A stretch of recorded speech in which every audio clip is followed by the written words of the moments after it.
We live in interesting times. It's the end of an era. And the old era is dying a slow and painful death. The forces that have helped. But there's a few things that we need to kind of keep in mind. We have children. That's good. Something we have to keep in mind is that this is nothing but samsara. This is just the samsara. It's a dream that each of us are having. We're each having this dream and sharing it with other people.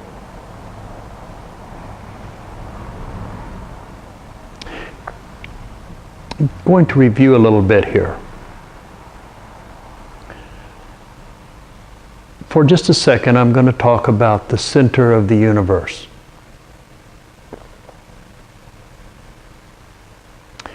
And from my point of view, there is no center to the universe, because infinity goes on forever. And if infinity goes on forever, then there are no edges. And if there are no edges, then there's no center. But here we are. Each one of us is created in the image and likeness of our Creator. We have this desire to create and to admire our creations and to watch them change. We're caught in the middle of this dream, a dream that the Tibetan Buddhists call samsara.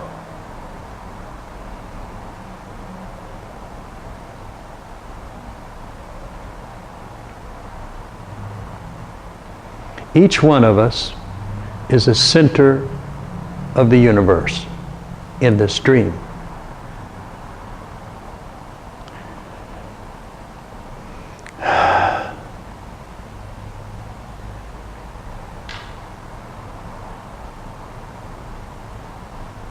There are over 7 billion universes on this little planet right now.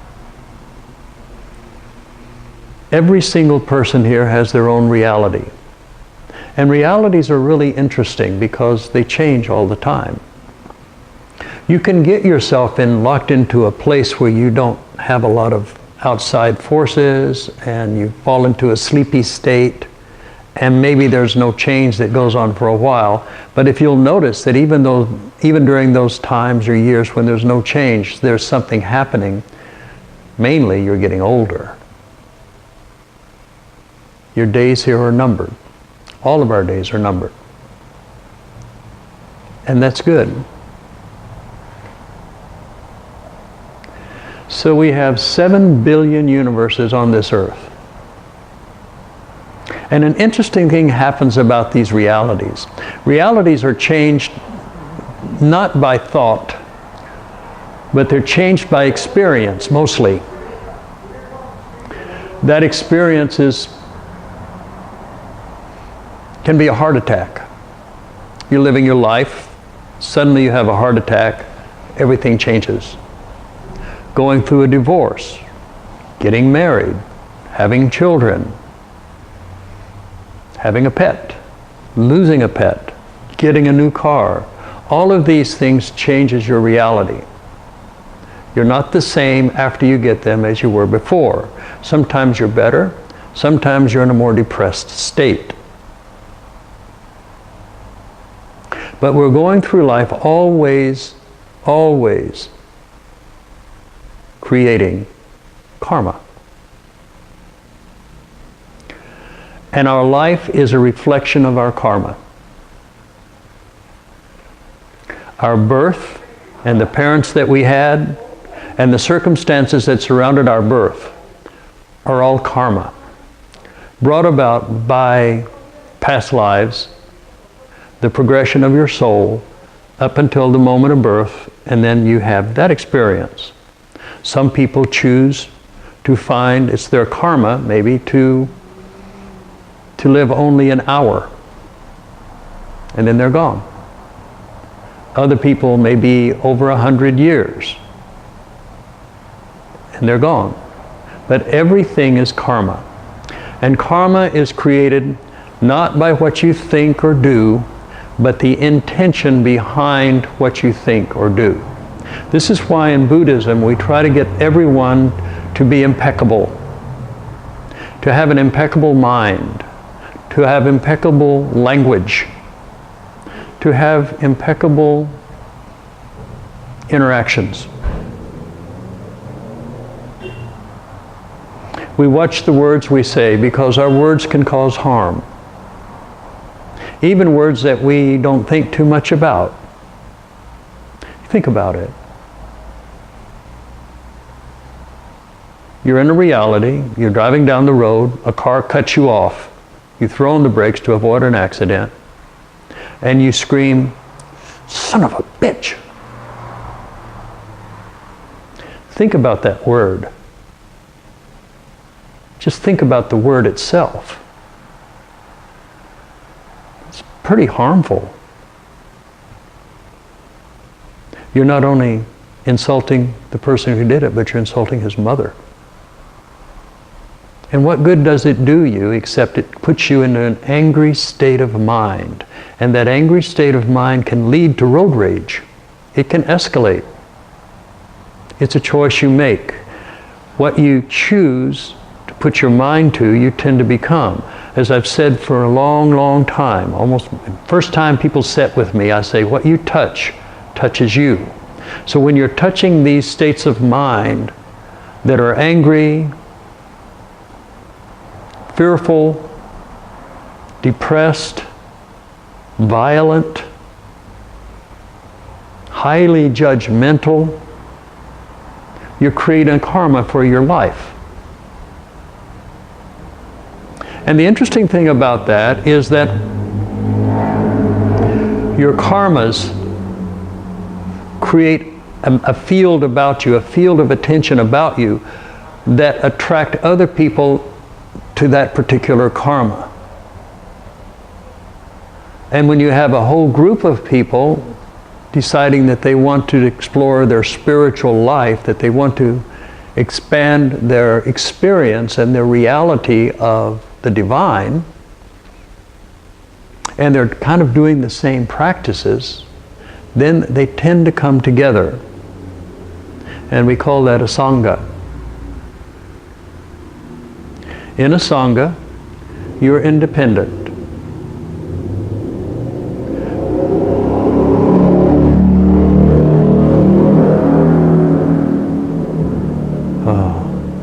I don't know about you guys, but I just love to meditate to noise like that. Anyway, I digress. But we attract people around us that are spiritual, and we're independent. So if you fall down, you don't take others with you. This is what Trungpa Rinpoche said. We're independent, and yet we do our best to assist each other. Buddha says to do no harm. He also says that all suffering arises out of ignorance. And so we don't want to do any harm. And we realize that those nasty little things that we do that create bad karma arise out of ignorance. And the ignorance that it arises out of is being fooled and trapped in the samsara and just getting caught up in the flow of things around you, which many times are not that good. Many times we have people in the workplace, or we meet them on the street, or in the shopping center, and these people are just angry. They don't like you. Maybe they don't like the way you dress. Maybe they don't like the color of your skin. It can be all kinds of reasons. They just don't like you. The world's like that. But we have to be in the world. And if we allow our consciousness to dip down to their level, we've touched it. and it's touching us, and we're creating karma at that level. So we try to create good karma.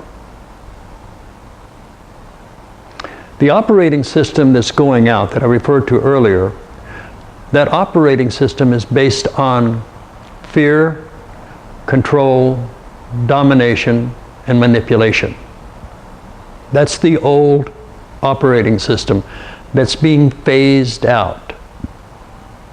Probably take quite a few birth pains to get it to all go away. But if you look at your life and you look at society today and what we were raised, everything is based upon fear, control, domination, and manipulation.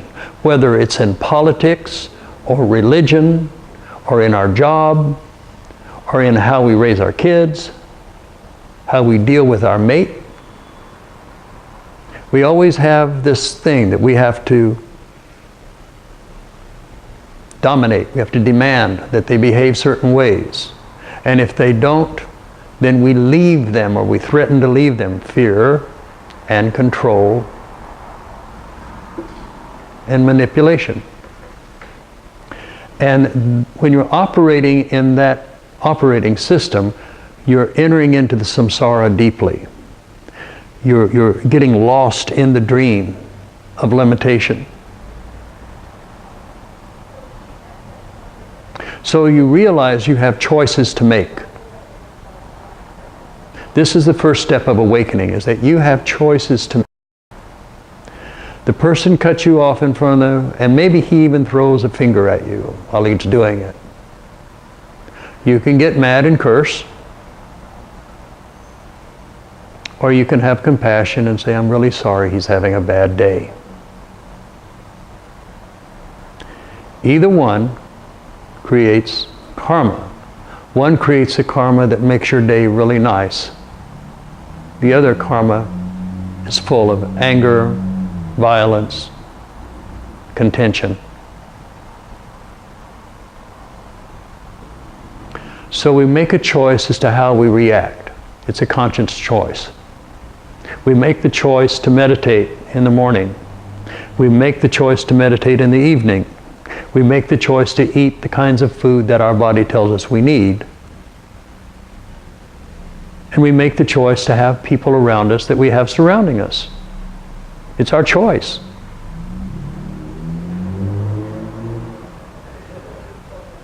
We make choices about everything. And our choices help create our realities. And your reality is always changing because events change in your life. Today is different than any other day in your life. Tomorrow will be fresh and different also. The world is going through a lot of change right now. There's a lot of anger, a lot of outrage, a lot of fear. All you have to do is look at the news. And it doesn't matter which channel you pick. They're all lost in the samsara. Everything is based upon fear. Everything is based upon control and domination and manipulation. Adversary. Republicans against Democrats. You know, the races. You have all the different races. Religions, you know, Muslims and Christians, and everybody's fighting, always fighting. What is this? And we get into that, and if we enter into that consciousness, then that's where we are.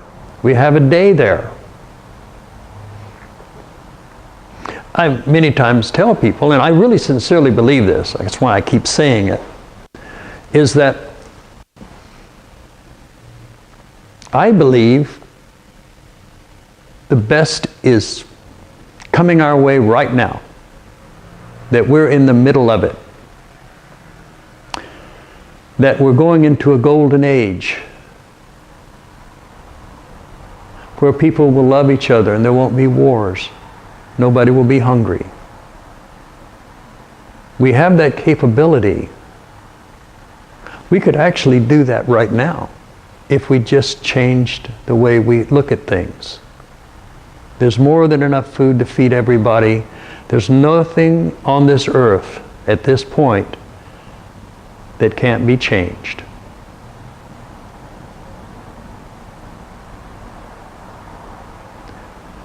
So I believe that the best is yet to come. And I live my life with that idea. That's why I'm happy. I'm like a little child looking at the birthday presents and looking at the cake, just waiting for it to open. That's what I'm expecting about the world. I might be wrong. And let me tell you, if I'm wrong, and we all die, on the other side, I'll come up to you and I'll say, well, I guess I got that golden age thing wrong. Sorry about that. But let's just look at this a little bit. If you think that the best is coming about and that everything that's happening right now is just a birthing, it's messy, it's painful, it's all this stuff that's going on, but it's birthing. If you look at it like that, then this is not a bad time to be alive. And you live your life accordingly. But if you think everything's going to die, all of your friends are going to die, everybody's going to die, you're not going to have any grandkids, it's oh boo-hoo, then that's how you live your life. That puts you into that reality. And in that reality, there's not any enlightenment.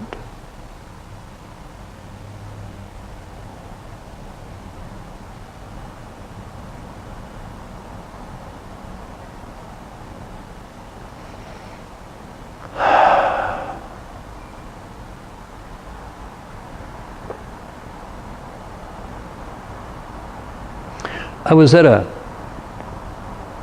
walking my dog, actually, and there was this birthday going on in the neighborhood, which they had rented one of these inflatable castle things that was filled full of all of these balls, and the kids were just leaping into these balls and going under the surface and just having the best time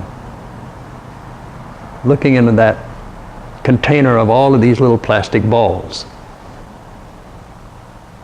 Each one of us is like one of those little balls.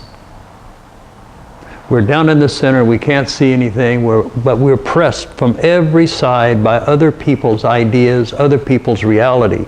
And our karmas and our state of mind bring people into our life that reflect what we are doing.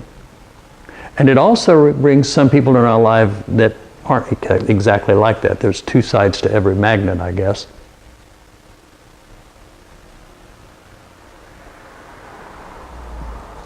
Until you get into interdimensional travel, then it's not so, but we won't go there tonight.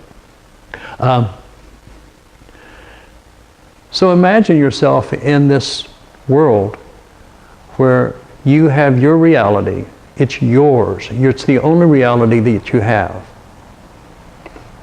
And you construct your reality from your experiences, the things that happen to you, and sometimes the things that you initiate with your own intention and will.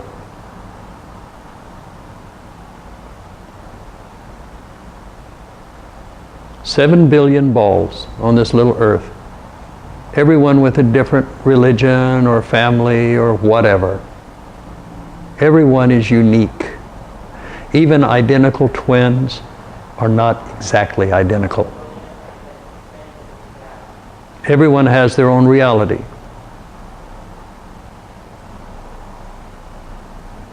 You have yours. And if you're ignorant of the awakening process, then you are locked into the samsara. You're locked into this dream of birth, maturation, decay, and death, rest, and rebirth.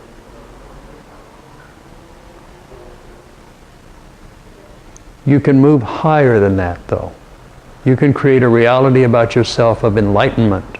You can have a reality in which you don't see all of the stuff that other people see, nor do you experience it. It's your experience. Okay, this is the moment. Stay right here with me.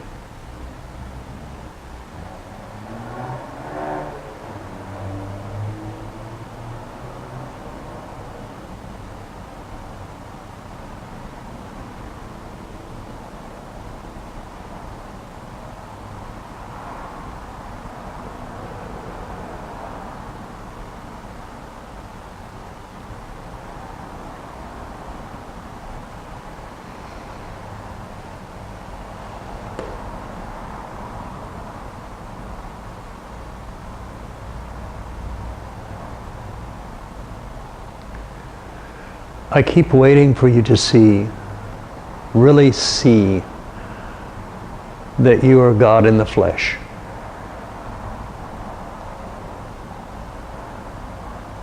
To realize your own infinite nature.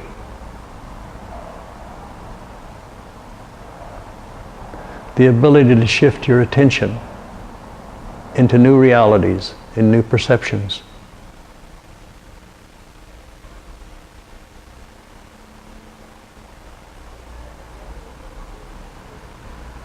But my goodness, this is a wonderful world. I have issue with almost every spiritual teacher I know. And I could be wrong. I could be wrong. But in my reality, I have come to love this world so much, and the people in it, that I would love to reincarnate here again. Why wouldn't I? You see, though, I'm touching the highest. I'm touching the brightest. If I were in a country where there was starvation and war and violence all the time, I might not want to reincarnate in that world. But in my world, this time, you bet.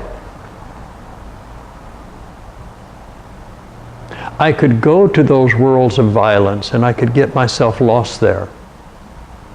And I certainly wouldn't want to reincarnate if I were in a place where people were starving on the streets. People were hungry all of the time.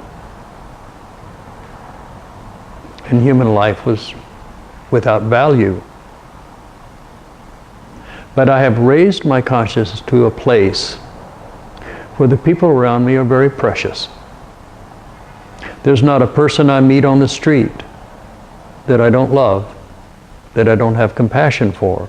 Sometimes they irritate me. I must say that I do have a little bit of that going, so I'm not perfect yet. But I would say, generally,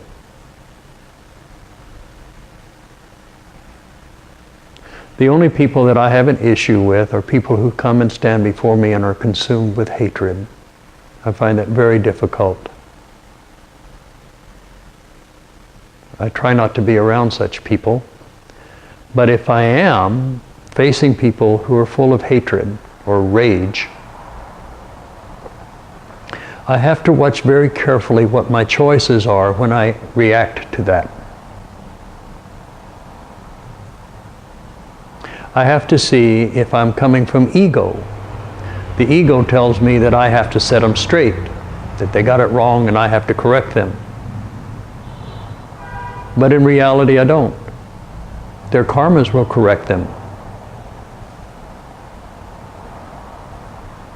How do I react? That's the most important thing.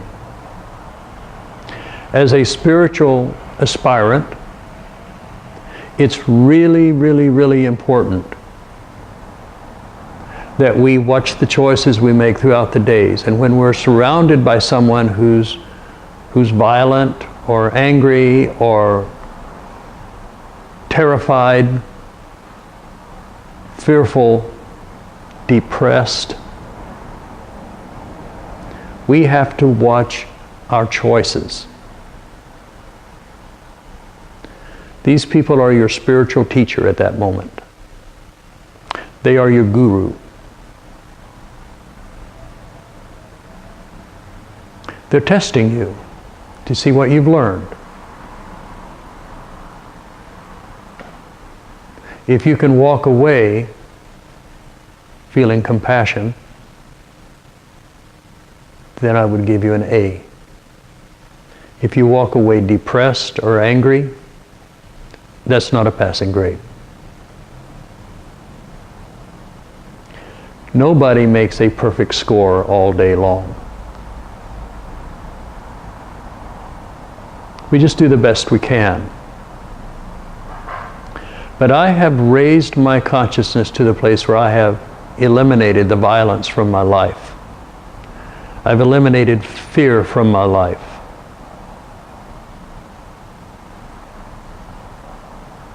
I've eliminated anger. I would say all of these things, not 100%, but pretty much 99, 98%. I mean, I do have my moments. I've still got a body. But I've eliminated most of these things from my life, and my life is amazing. I don't even lock my car. Of course, there's nothing in it that anyone would want, but if they did,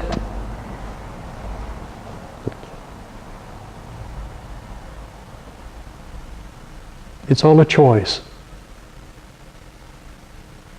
And during those times of testing, when someone is coming at you with road rage, or they're accusing you of something you didn't do, and it makes you look so horrible,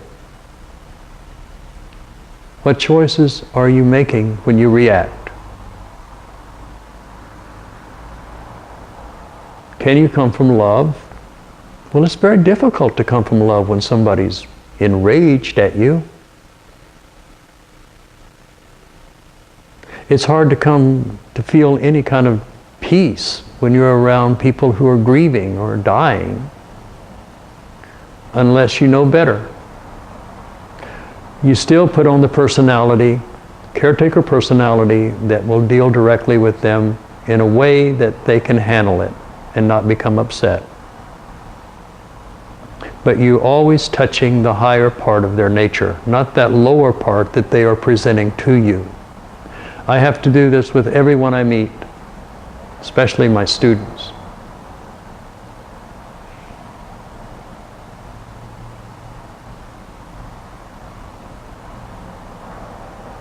It's a learning process. Just remember, do no harm. Take nothing that is not freely given. Eliminate ignorance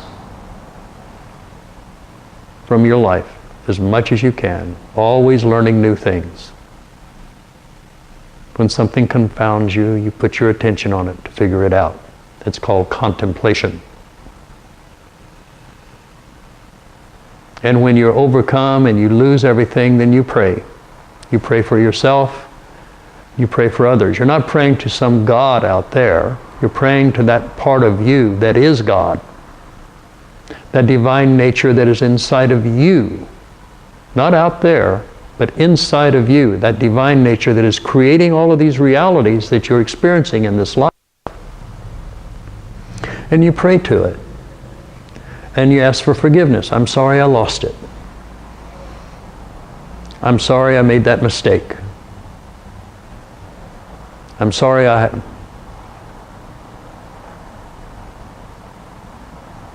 took something that wasn't supposed to take. Whatever it is. And you forgive yourself.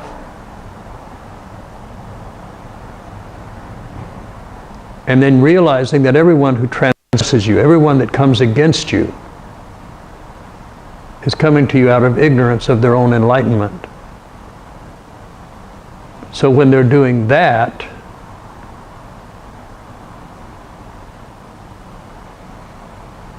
pull it up a level. You don't need to get down there with them. It's just your ego that wants to be fed. And that ego is always seeking the hungry ghost, is seeking those things that will bring it pleasure for a spell, but nothing will last. Maharishi said that you can go very, very high with emotion. Emotion is very powerful. You can pray with great emotion. It just takes you up. But it doesn't keep you there. You just come down. But when you meditate and you work your life, you start moving up that ladder in your mind, where you're in this world and you're attracting to you people and circumstances that reflect your heart. And as you eliminate violence and anger and, oh gosh, you go down the whole list, bigotry, fear, all of these things. If you eliminate these things from your life, you'll find yourself living an amazing life, an uncommonly fine life. You'll always be smiling. except when it's inappropriate not to. You don't want to smile at somebody who just lost their child, There's an appropriateness that's necessary. But that appropriateness comes out of doing no harm. So if you do no harm, you're going to act appropriately and compassionately.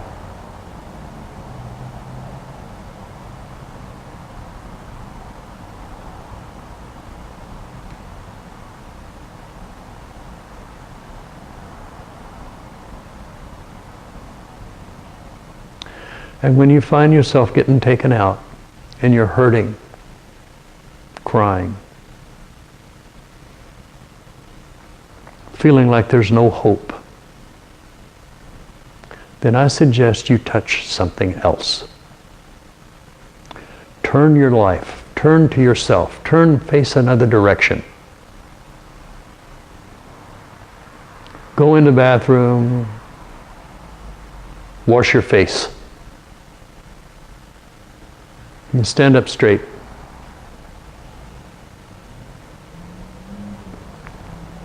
It's like this thing comes up here and it says, "You're no good. You're a failure. Nothing's working out. Nobody cares. Nobody listens. Nobody. Poor me." You're sitting there in your pity pot.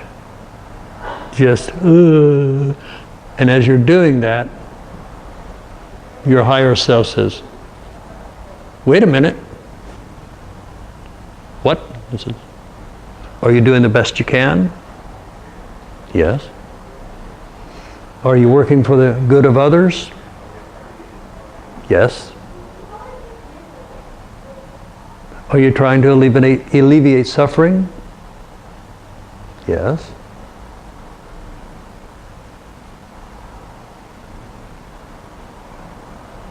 "What are you crying about?" You're not doing anything in your life for other people to acknowledge you. If you do, it's a hungry ghost. They'll acknowledge you and then they'll turn on you. It's just the ego inside of all of us that expects certain experiences outside of us. I thought positive thoughts, I should have it. Well, unless your intention and your will was in the right spot, it's not going to happen. There's a scripture in the Bible that says, "Though I do all kinds of miracles and perform great acts, if there is no love in my heart, then I'm like a clanging bell. It doesn't do any good." If you don't have compassion, if you don't give a damn, what kind of being are you? If you treat other sentient beings rudely, without respect, what kind of being are you?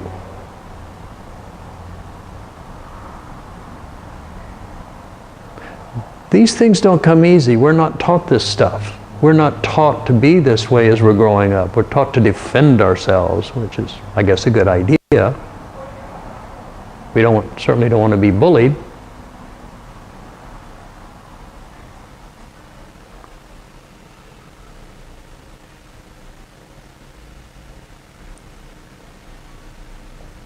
But there's a higher way.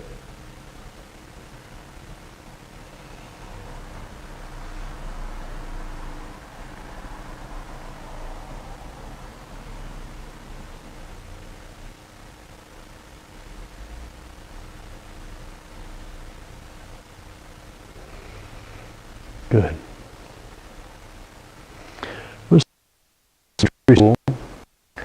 This particular song is one of my favorites because it brings back a memory of being a priest and walking into this huge temple that had stone benches all around.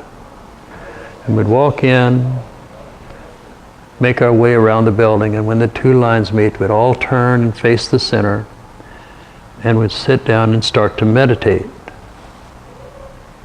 And you could feel the energy.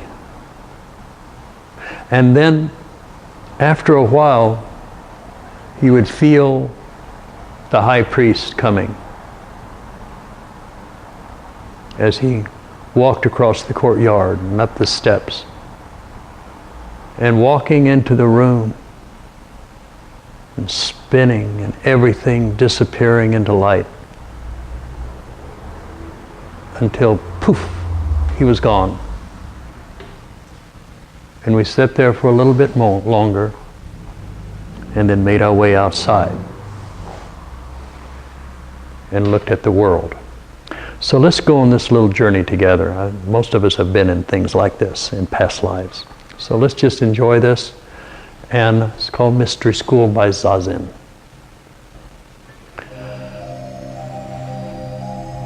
Could turn up just a little bit. That's good.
Good. Take a breath.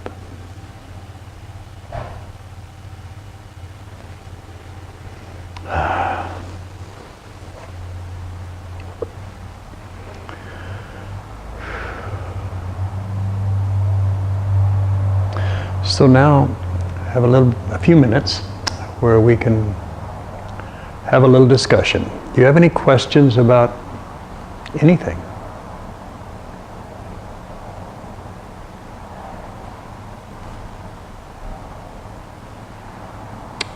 Okay, let's lower down the consciousness a little bit. Get down into your ego. Think about your name. Think about your name.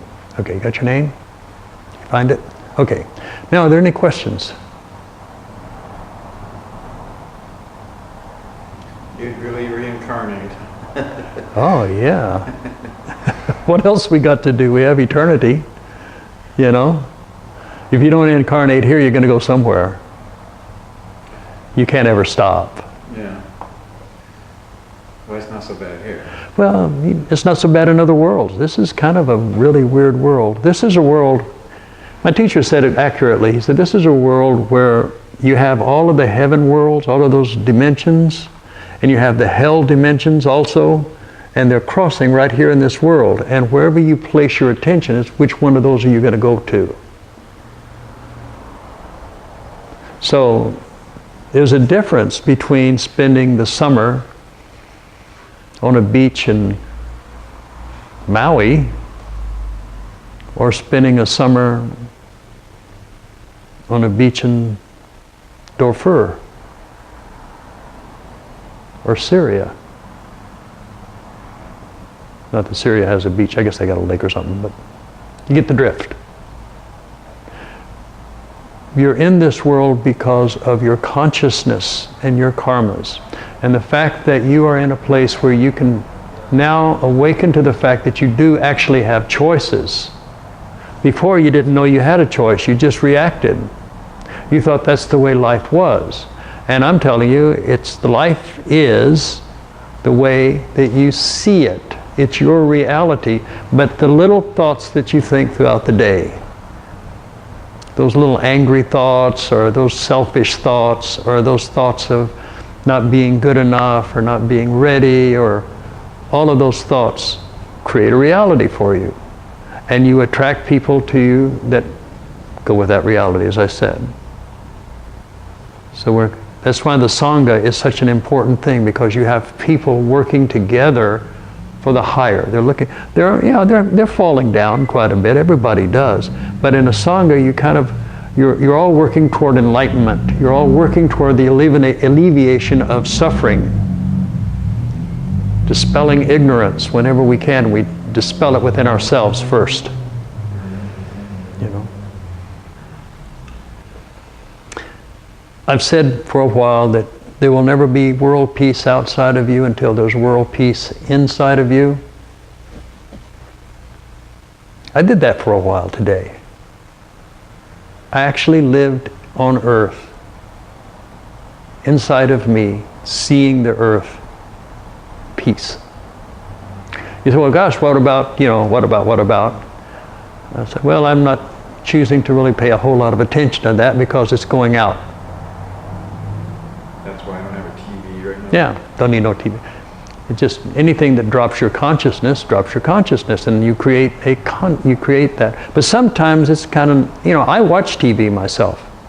I test myself. I test to see if it takes me down. And if it does, I get to look at that. It's my time in the dojo. It's where I'm putting my belief and what I am as a spiritual being to the test. You can do that at your job. You can see, how did I do today? Did I walk away defeated or angry or depressed or upset? Or did I walk away whistling? Did I play some happy songs on the way home? When traffic snarled up and we're in a parking lot, did I get upset, or did I just take the time to be with myself for a change?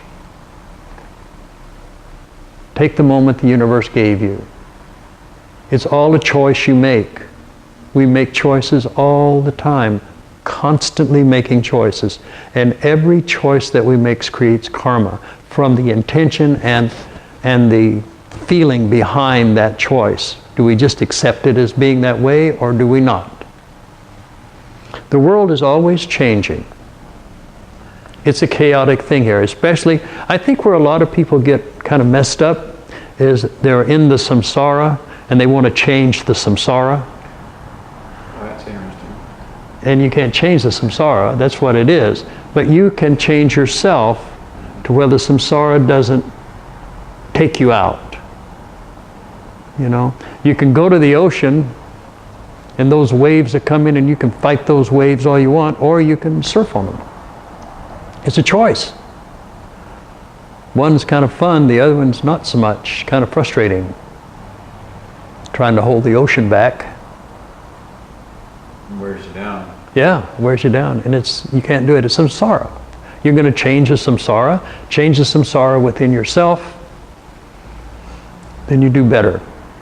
That doesn't mean that I'm not going to die or that I'm not going to suffer at times. Yeah, I'm sure. I've got a body, you know. So, yeah. It's good to have a sauna. I was so tired I wasn't going to come. Yeah. And I saw him, he wanted help with something, and then well, I'll come here too. And you just realize that something happens when you're around all these. Yeah, yeah. What you touch touches you. And everyone here is independent. If one of you fall down, you don't take anybody with you. But we're all here to help each other. Because it's fun.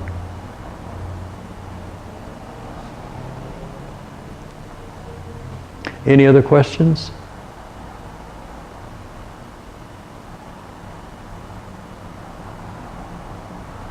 So, is reincarnation a progressive process, or is it just like up and down? One lifetime you are super high and spiritual, the next lifetime you are a homeless person? So the question is, are all our incarnations up, or are they up and down? And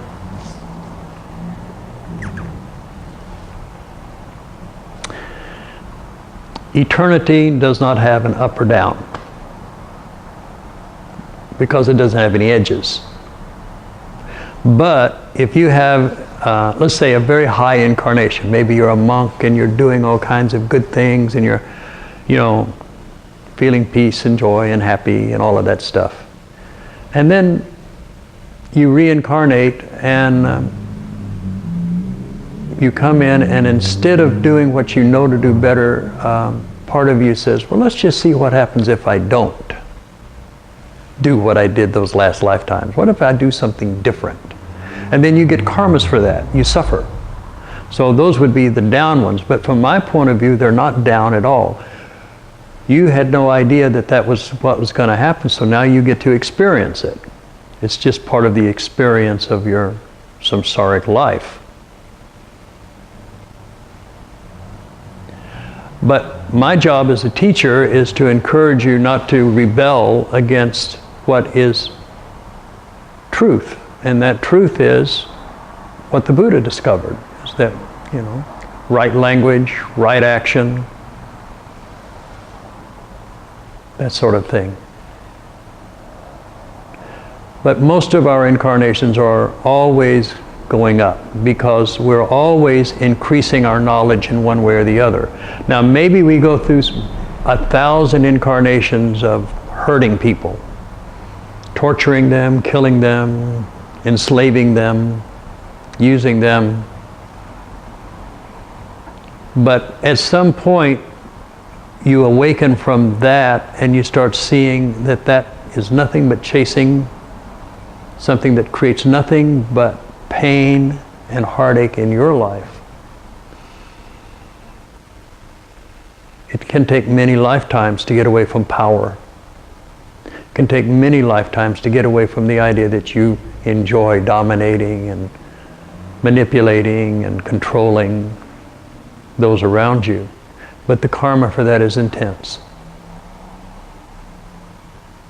And that's why when you have a meditation and there's enlightenment around, usually there's not a whole lot of people. Because they're just not interested. They're caught up in the samsara. They want their revenge. They want to change the samsara around them. The samsara is created by ignorance of all of the people who are caught up in bigotry and in fear and in adversity and duality. And there's no peace there. There's no joy there. I can go there and experience that, but I don't find it a happy place. And it does injury to me and to others. It's just tough to do that. But there's hope. Each one of you are eternal. Each one of you are incredibly precious. Each one of you are God in the flesh. And if we see each other and realize that, we will be consumed with a divine love. Compassion will come easy. Making the right choices much easier.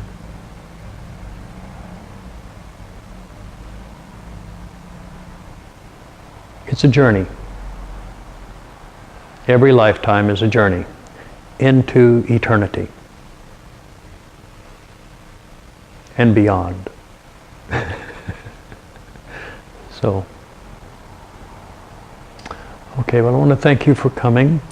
We are going to be having our solstice this year in Las Vegas. If you're interested, you can go online and find more about it.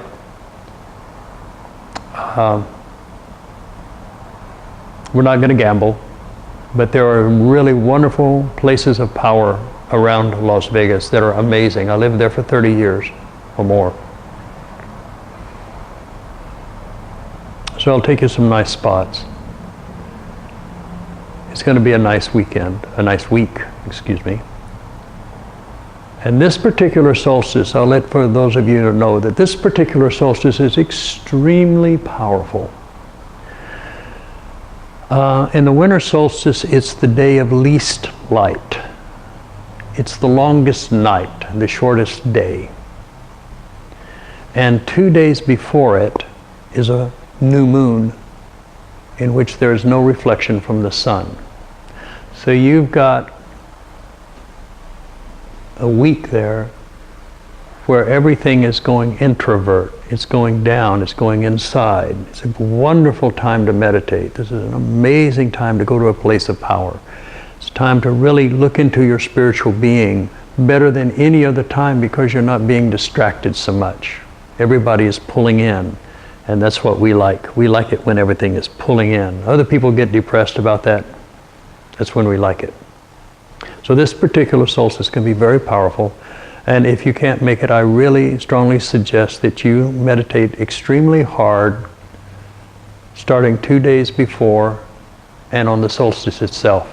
Really meditate, look at yourself deeply, and set a course for the coming year, that you're going to make the right choices. That you're not just going to react, but you're going to think before you say anything. You're not going to react out of anger because somebody's angry with you. You're just going to be quiet. Or walk away.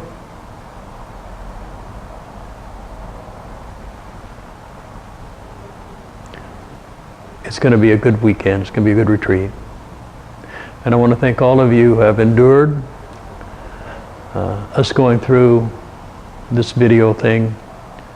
We're still trying to update equipment, which we will continue to do. But I want you all to know that I love you.